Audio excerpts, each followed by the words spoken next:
Dalam sebuah hadis riwayat Muslim daripada Abu Hurairah radhiyallahu anhu, beliau berkata bahawa Rasulullah sallallahu alaihi wasallam bersabda, "Tahukah kamu siapakah orang yang muflis ataupun bankrupt?"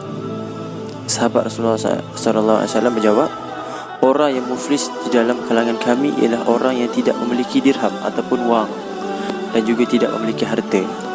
Lalu Nabi sallallahu alaihi wasallam bersabda, Allahumma salli ala Muhammad, sebenarnya orang yang muflis ni daripada kalangan kamu ialah seseorang yang datang pada hari kiamat dengan membawa pahala solat, puasa, zakat dan sebagainya, tetapi ketika mana dia hidup di dunia, dia pernah menghina sipulan, dia pernah menuduh sipulan, pernah memakan harta sipulan, menumpahkan darah sipulan dan pernah memukul sipulan, maka akan diberikan segala pahalanya kepada orang yang teraniaya itu, sehinggalah apabila telah habis pahalanya, sedangkan bebanan dosa penganiayaannya belum lagi selesai, maka akan diambil daripada kesalahan orang yang teraniaya itu lalu dibebankan kepadanya dan kemudian akan dilemparkan ke dalam api neraka.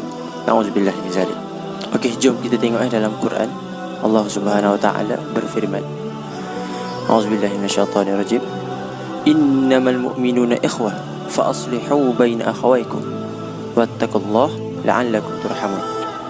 Maksudnya, sesungguhnya orang-orang mukmin itu bersaudara. Kerana itu damaikanlah antara kedua-dua saudaramu yang berselisih dan bertakwalah kepada Allah agar kamu mendapat rahmat. Surah Al-Hujurat ayat 10. Kita sebagai hamba Allah, ketika mana kita hidup di dunia ni, kalau kita betul-betul jaga dua benda ni, insya-Allah kehidupan kita di dunia ni akan selamat ketika mana kita kembali kepada Allah di akhirat kelak. Apa benda tu? Apa yang kita kena jaga? Okey, yang pertama, hablum minallah, hubungan kita dengan Allah Subhanahu wa taala. Dan yang kedua, hablum minannas, hubungan kita dengan manusia. Ramai dalam kalangan kita ni yang menjaga hubungan dengan Allah, tapi ramai juga yang dapat daripada kalangan kita ni hanya menjaga hubungan dengan Allah saja, tapi dengan manusia tak dijaga. Tak dijaga ni bukan bermaksud dia tak jaga langsung, tidak, tapi dia culas. Culas ni maksudnya sekejap dia jaga, sekejap dia tak jaga. Tapi dengan Allah ni settle, solat, puasa, zakat, haji, umrah, sebagainya selesai. Tapi apabila dia sangkut apabila kita bertemu Allah SWT ketika mana di akhirat kelak, dia sangkut dekat mana? Dekat bab jaga hubungan dia dengan manusia. Dan dalam sebuah hadis Sahih Muslim menyebut orang Islam itu adalah seseorang yang dapat menjaga lisannya sehingga orang lain aman daripada kejahatan lidahnya dan kejahatan tangannya. Dalam hadis ini kita tengok kejahatan lidah dan tangan. Kejahatan lidah ni dari segi apa? Dari segi mulut kita, lisan kita, cara kita bercakap.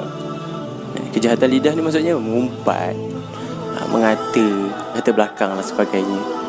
Dan kejahatan tangan ni maksudnya sebagai contoh mencuri, merompak dan sebagainya. Dan kalau kita dapat jaga dua benda ni, InsyaAllah kita menjadi seorang Muslim yang baik. Dan sebenarnya kalau kita nak perbaiki hubungan kita dengan manusia ni, satu je, perbaiki hubungan kita dengan Allah. Sesiapa yang memperbaiki hubungannya dengan Allah, nescaya Allah SWT akan memberi jalan. Untuk apa? Untuk dia mudah untuk memperbaiki hubungan dia dengan sesama manusia. Dan moga-moga kita dapat menjaga hubungan kita dengan Allah dan hubungan kita sama manusia. Dan insya-Allah moga-moga kita, saya termasuklah saya, tuan-tuan dan puan-puan sekalian, dapat menjaga dua hubungan ni, iaitu hubungan sama dengan Allah dan hubungan sama manusia, hablum minallah dan hablum minannas. Untuk apa?